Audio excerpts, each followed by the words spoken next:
Apple's new Face ID may have fell on its face, but here to break down some of the highlights of the show is CNET senior editor Brian Tong. Always good to see you, Brian. What's up, DeMarco? Good to see you, man. Yeah, though the tech didn't work out when Apple showcased it Tuesday, the idea of facial recognition raises some serious privacy concerns, of course. Should users be concerned about this new technology? I think there's a couple things, we don't have to get into too nitty-gritty, that can at least make them feel better about it the way that Apple is handling it. Number one is that Apple, much like their Touch ID setup where you used your fingerprint, all that information that it gathers to use your Face ID as this unlocking mechanism, it's stored specifically on the phone. It's not sent to any server, so no one has access to it. It's stored locally on the phone. That's a good thing because you don't want anyone to be able to get access to this information and potentially down the road, right? Things will be different, but using them on different devices. Also, just the way the technology works, this goes beyond just the iris scanning that we've seen in other phones like Samsung. It's a detailed, basically it creates a dot matrix on your face with a depth sensor, 30,000 dots that scans and builds this profile of your face. You can rotate it. It can distinguish you from, an evil twin. Can tell if whether you're a person or a photo. So they really detailed and explained how much more advanced this system is compared to anything we've seen in a phone before. So I think that's assuring. But again, much like the demo that they showed, we don't know exactly how accurate it's going to be on a day-to-day basis and if we're going to run into hiccups as much. Apple normally brags how fast their security is. They always talked about Touch ID got 2 times faster. Now it's instantaneous.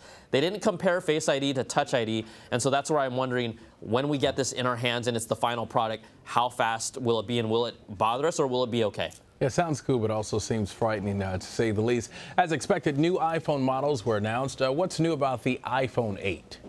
The iPhone 8 really, more than anything, gets this new body design that harkens a little bit to what we do see in the iPhone X. It gets a glass body on the back and the front, similar to kind of one of Apple's finest models, the iPhone 4. That was one of their best design models, kind of like the iconic one as well. So there's a glass backing. It allows you to wireless charge on the iPhone 8. You have an improved cameras and an improved processor inside, so it won't take the huge jump with the facial recognition and everything that the iPhone X does. But I think, quite honestly, the iPhone 8, because of its price point and because of its features, it's still most likely going to be the top seller out of all the phones that were announced today. All right, what about the iPhone 10? What can you tell us about it? Well, it's beautiful. It's nice. It's the big bad beast. But it's also, people were worried about this whole idea of $1,000 for a phone. Again, we talked about the facial recognition. The screen is going to be amazing. The power inside this is unmatched from any phone we've seen before. Just the processing speed, the camera, and its special portrait mode is going to be amazing as well. But again, will you pay $1,000 for this phone? And it's not just $1,000. You get Apple Care's kind of insurance on it. That's an additional $200. This is before tax. So we're talking about a starting model for the iPhone X. Probably you're going to drop around $1,400 for the entry-level model. That's more than $1,000, right? That's a computer. Exactly, but to your point, right? What device are you using more than any in your life today? Your phone, not your computer. So you can justify it, but again, I think people are going to have to adjust. They might have to eat a few more ramen dinners, ramen breakfast, ramen lunch, and then people are going to make it work that really want this phone. Oh, they will. They do it all the time. All right, there's also a third Apple Watch on the way. What can you tell us about it? The big thing here, finally, a cellular connection, or LTE, is going to be embedded in the watch. This has been done on other watches before. I think what's really interesting about this more than anything is this is kind of that first step, at least for Apple, to move us away from having to carry our phones with us all the time. You'll be able to take and make calls from your wrist. You'll be able to receive data and, send messages and look at information or certain apps.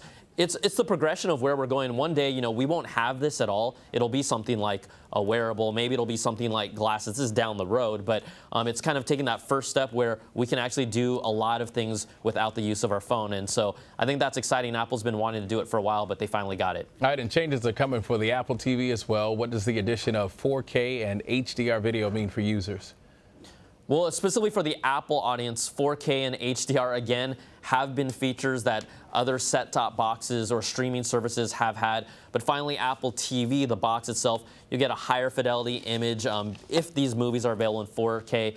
HDR, brighter colors, wider color gamut, just a better imagery overall, and a better performing Apple TV. They just kind of needed to play catch up here. That's the biggest thing they did. In addition, 4K movies will be the same price as high-definition movies. That was a battle that was happening before this keynote between Apple and the studios. The studios wanted them to charge more money, like $5 to $10 more for a 4K movie, but Apple got it to be exactly the same price as what you pay for new releases that are in HD right now. Just real incremental updates. All right, Brian, I think you're about to become my new homie because I have a feeling that you own every Apple product there is. Yes. I can neither confirm nor deny that.